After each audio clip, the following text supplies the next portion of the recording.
Welcome sa Claude B Movie Recap. Ang pelikulang ikukwento natin ngayon ay ang Exorcism Chronicles.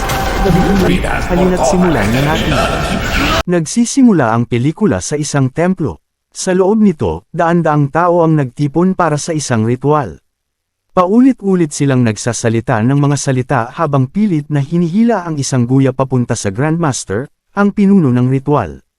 Habang nagpupumiglas ang guya, bigla na lang binunot ng Grandmaster ang ulo nito na para bang wala lang, at ipinahid ang dugo sa kanyang mukha.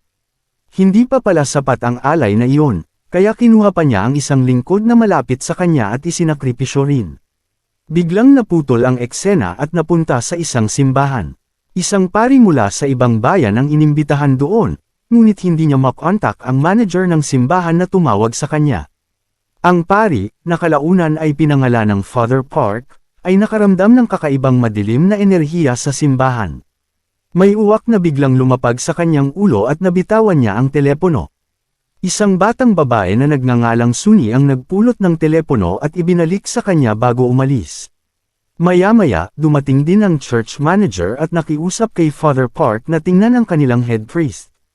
Ayon sa kanya, kakaiba na raw ang ikilos nitong mga nakaraang araw at may kakaibang enerhiya sa simbahan. Dinala niya si Father Park sa loob at agad nilang naamoy ang napakabahong amoy, para bang maraming taong namatay doon. Doon, nakaharap ni Father Park ang head priest.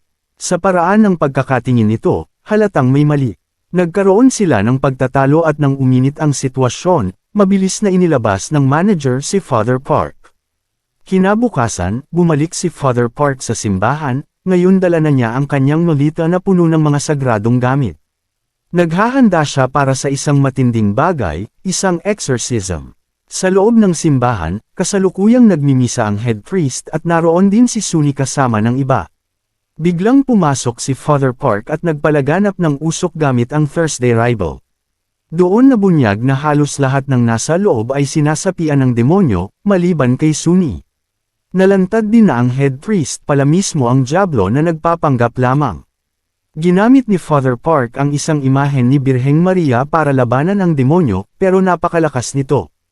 Hinawakan siya sa leeg at halos mamatay na siya, ngunit biglang tinamaan ang demonyo ng isang makapangyarihang enerhiya mula sa likuran, si Suni pala ito, na ginamit ang kanyang misteryosong kapangyarihan bago nawala ng malay.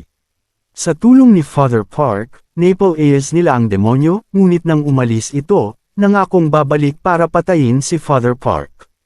Umalis ang pari nang hindi nalalaman na si Suni ay nakatulong din. Kinagabihan, dumaan si Father Park sa isang kainan at napansin niyang may lalaking nakatingin sa kanya. Ito pala ay si Jiang, isang dating kaklase niya sa medisina. Dati silang magkasama sa medical school bago naghiwalay ng landas. Naging pari si Father Park at naging mungheng Budista si Jiang. Dumating si Jiang upang humingi ng tulong. Ikinwento niya ang kasamaan na nangyayari sa kanilang templo, kung paano sumabak ang kanilang leader na si So sa mga ipinagbabawal na ritual at ginagamit pa ang sariling kasapi bilang sakripisyo. Mayroon ding propesya sa templo na nagsasabing papatayin silang lahat ng leader maliban na lang kung darating ang isang dakilang bisita upang pigilan ito. Naniniwala si Jiang na maaaring si Father Park ang tinutukoy. Humiling din si Jiang ng isa pang tulong, ang protektahan ang isang bata. Dahil dito, bumalik sa isipan ni Father Park ang isang malungkot na alaala noong doktor pa siya. Isang pasyente ang namatay dahil sa panghihimasok ng masamang espiritu. Dahil sa sakit na iyon, iniwan niya ang medisina at tuluyang naging pari upang labanan ang mga demonyo. Ayaw sana niyang makialam dahil labag iyon sa kanyang paniniwala, kaya umalis si Jiang ngunit nag-iwan ng tiket ng bus kung sakaling magbago ang isip niya. Kinabukasan, kabado si Jiang dahil paalis na ang bus ngunit wala pa rin si Father Park. Sa huling sandali, dumating din ito at nakahabol. Kasama rin sa bus ang isang batang lalaki na nagngangalang Lionam. Nang makarating sila sa lugar, naglakad sila papunta sa templo. Sumunod din si Lionam ngunit naligaw. May madilim siyang nakaraan, pinatay ang kanyang nakababatang kapatid ng isang demonyo, at simula noon ay puno siya ng paghihiganti. Ngunit tinuruan siya ng kanyang guro na ang tunay na lakas ay hindi nanggagaling sa galit, kaya ipinadala siya sa templo upang hanapin si Jiang. Samantala, sa templo, pumasok ang leader na si So sa isang lihim na silid kung saan naroon ang batang si Wano, ang batang inampun niya at balak gawing tagapagmana. Sinabi niya kay Wano na maghanda para sa ritual at huwag magtiwala sa mga tagapagbantay ng templo dahil pinaghihinalaan niyang balak siyang pagtaksilin. Kinabukasan, biglang nagsimula ang ritual. Sa parehong sandali, dumating sina Father Park at Jiang sa templo. Hindi nila alam na may uwak na nagmamasid sa kanila, isang ibong nagsisilbi kay Leader Xiao. Hindi lang sila ang minomonitor ni Xiao, pati si Wan Han ay binabantayan din niya. Biglang nakaramdam ng kakaiba si Father Park sa paligid.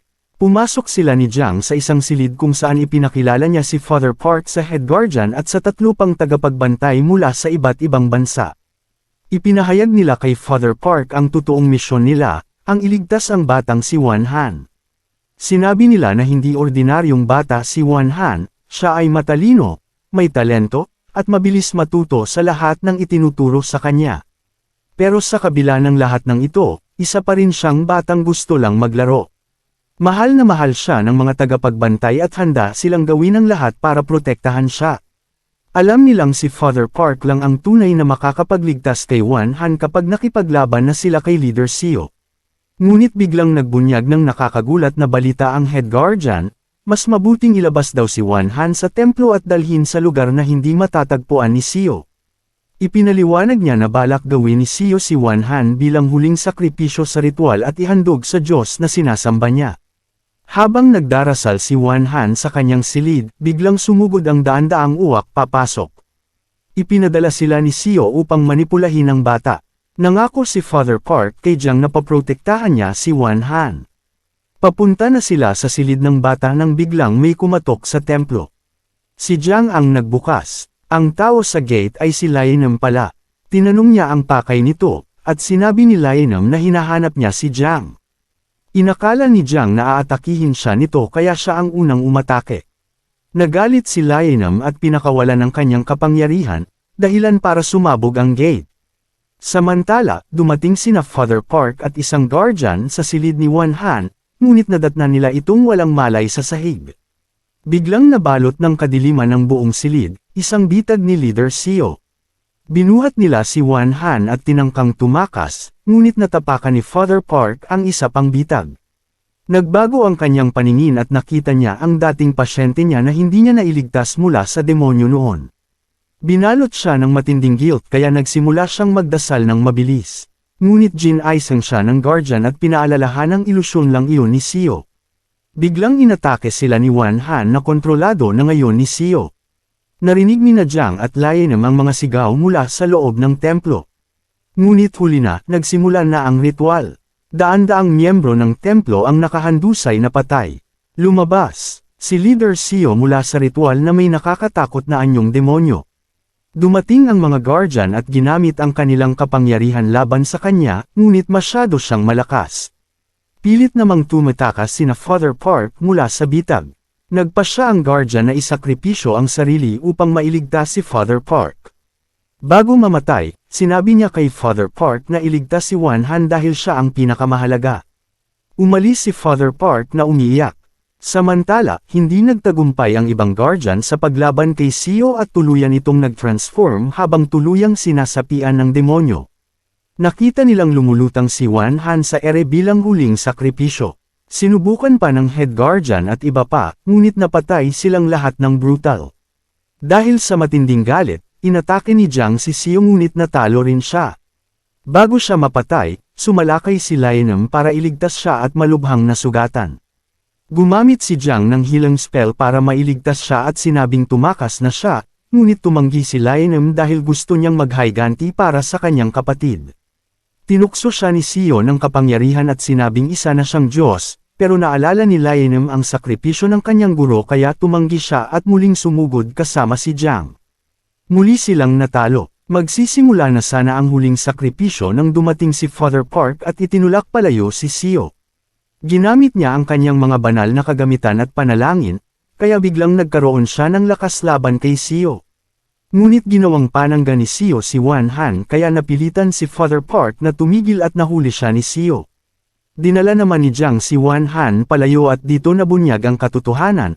Tunay pala siyang anak ni Jiang, ngunit itinago niya ito upang mailigtas siya at ibinigay kay So bilang ampon. Brutal na pinatay si Jiang ni Xiao.